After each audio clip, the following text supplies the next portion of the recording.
Olá, meu irmão querido, olá, minha irmã, que a paz do Divino Mestre Jesus continue reinando em nossos corações. Não esqueçamos que estamos em plena quaresma e este período é um período que precisamos fazer um exame de consciência, uma interiorização, uma meditação, uma reflexão e, no final das contas, uma contemplação. Contemplar é estar no templo. Contemplar é estar em Deus, é estar com Deus. É entrar em Deus e deixar que Deus entre em nós. Ontologicamente, isso é um fato, mas nem sempre queremos entrar em Deus e queremos permitir conscientemente que Ele entre em nós, que Ele domine nossa vida, que Ele domine nossa existência. Mas não percamos de vista esta realidade da quaresma que precisamos manter, precisamos observar, devemos observar, porque a vida sem reflexão, a vida levada de qualquer jeito, de qualquer maneira, ela pode se nos trazer alguns prejuízos, e prejuízos por negligências, por ostentação, por achar que somos, e a gente se engana. Estou falando com você também nesta quaresma, eu não estou saindo do tema, tá bom? Mas eu estava falando sobre a Rainha Esther e eu estou querendo continuar aqui um bom tempo, falando sobre a Rainha Esther, porque é muito linda esta preparação, esta tipologia que Esther faz de Maria Santíssima. Já vimos que logo no início, para ver como é, estamos ali falando não sei quanto tempo desse início dos primeiros versículos, né? Este é aquele Assuero, no tempo do rei Assuero, parênteses, este é aquele Assuero que reinou da Etiópia, da Índia Etiópia, sobre 127 províncias. Você lê um pouquinho mais, você vai ver que no terceiro ano do seu reinado, Assuero deu um banquete para todos os oficiais e ministros. Os chefes do exército da Pérsia e Média estavam diante dele. Vou repetir.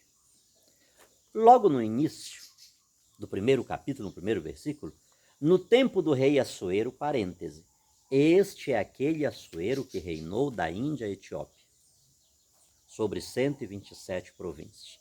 No terceiro ano do seu reinado, ele deu um grande banquete para todos os seus ministros e todos os seus oficiais.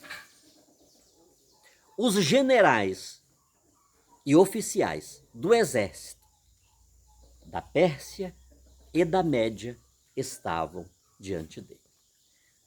Só um pouquinho. Este dado histórico, ele tem uma função muito precisa nas mãos do autor deste texto sagrado. Ele está fazendo toda esta construção, repito-me, ele está pegando um dado histórico do rei Assuero.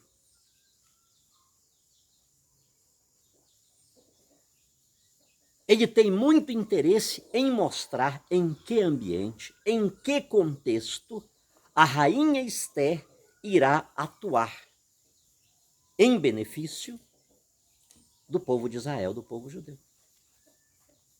Ele está dizendo que a rainha Esther, ela conseguiu uma graça diante para o seu povo perante o mais importante rei da terra.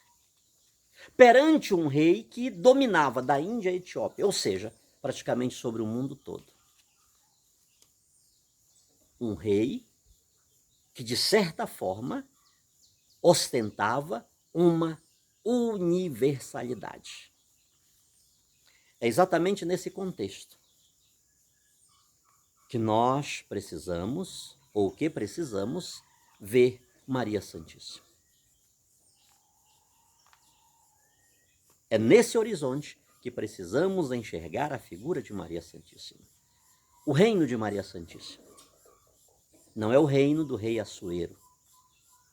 Não é um reino que abarca 127 províncias, que vai da Índia à Etiópia. Ou seja, tudo aquilo, todo o reino de Assuero é infinitamente diminuto diante do reino de Deus. Então é nesse reino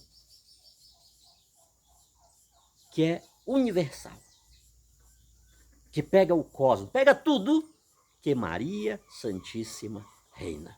Se o autor desta peça, ele faz questão de pegar um dado histórico para colocar a rainha Esther, o que ela conseguiu dentro daquele ambiente tão grande, tão poderoso, o que é que temos dado para Maria? Qual o ambiente que temos construído para que ela reine? Para que ela nos alcance os benefícios que precisamos, inclusive, sobretudo, os particulares, que são os que mais nos afetam. Eu estou preocupado comigo, com a minha família, com a minha empresa, com os meus filhos e por aí vai. É o eu, é o eu, é o eu. Que assim seja. Mas qual é o ambiente que falamos de Maria Santíssima? É o ambiente do Eterno, do Todo-Poderoso? Aquele que domina sobre tudo, que domina nos céus, que domina na terra? O rei Assuero, ele não tinha poderes sobrenaturais. Ele mandava aqui nessa esfera dos seus oficiais, dos seus generais, dos seus ministros. Mas aquilo que transcendia ele não tinha ingerência, poder algum. Maria Santíssima, ela não está dentro de um reino limitado. Ela está dentro de um reino ilimitado. Assuero era limitado. Assuero era mortal. Em 330, o Império Persa cai diante da expansão macedônia de Alexandre o Grande. A atuação de Maria, ela não é uma atuação limitada. Porque o império no qual ela atua é o império universal, que abrange tudo, que abrange todos. Ou seja, é com essa rainha que é a nossa conversa. É com essa rainha, e é a essa rainha que devemos sempre estar fazendo súplicas. Porque Deus quis, no caso de Assuero, vamos dizer aqui, posso estar, como geralmente estou, errado. Esther chega a ser rainha, como um acidente de percurso. Poderia ter sido outra, mas foi ela. Aconteceu de ser aquela a escolhida. Obviamente, naturalmente, teve toda uma intervenção divina, mas no caso de Maria Santíssima, não é assim que se dá.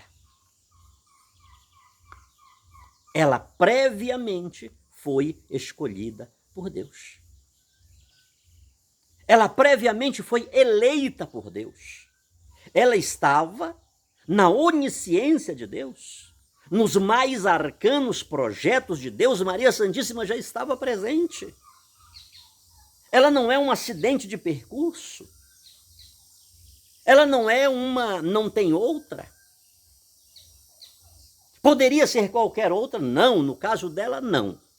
Ela já estava previamente escolhida.